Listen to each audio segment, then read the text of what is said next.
So this is Three Little Figs. We are in Somerville, Massachusetts, which is kind of a suburb city part of Boston, Massachusetts. My wife and I opened Three Little Figs in 2011, so we're just kind of getting into our fourth year.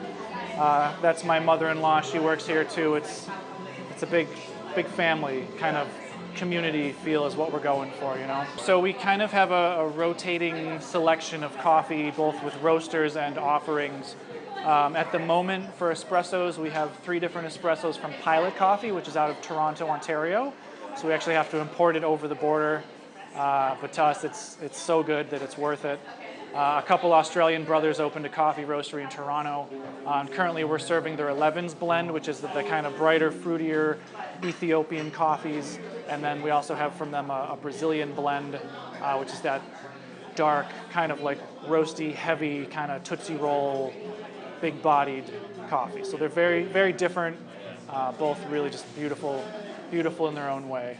The espresso is my main thing that's the most important part of any drink because it's in every drink. So that's really our focus. We weigh all of our shots in, we weigh all of our shots out. We try and make them as consistent across the board as possible, as streamlined from shot to shot. We only have 3 baristas, myself and 2 others.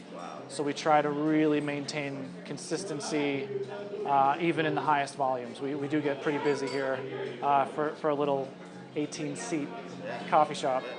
For the 11s, which I'm making right now, we're going to be aiming for kind of 18.5, 18.8 grams in, and we're going to aim for 27 grams out. So it, you know, some people are pulling big 2-ounce doubles where we're pulling more like 1-ounce doubles, you know, so it's definitely it's a short shot with a lot of punch to it. My big thing with coffee is making sure that you can actually pick up on the discernible notes, you know what I mean? We use words like raspberry and almonds and things to describe our coffees, and we really want to showcase those and make sure that they actually are there, you know what I mean?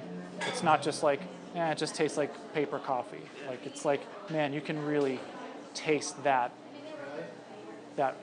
raspberry note, you know what I mean? You know, Boston itself and the surrounding city of Somerville and Cambridge, they're just really kind of blossoming. I think that coffee has been something that's been pushing its way into a lot of the cities, and obviously New York's, LA, Chicago's, they have had that, and I think Boston's really starting to do a good job. And I think that it's really the owner-operator businesses that are really showcasing stuff in a great light.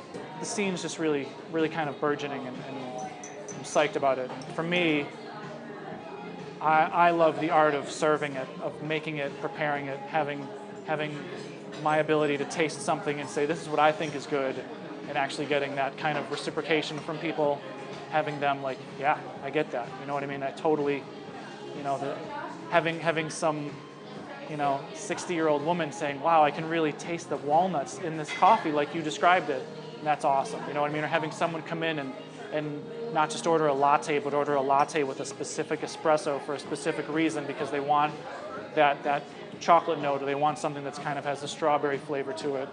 I think that's awesome. Thank you so much, Andy. Happy. Thanks, Perry.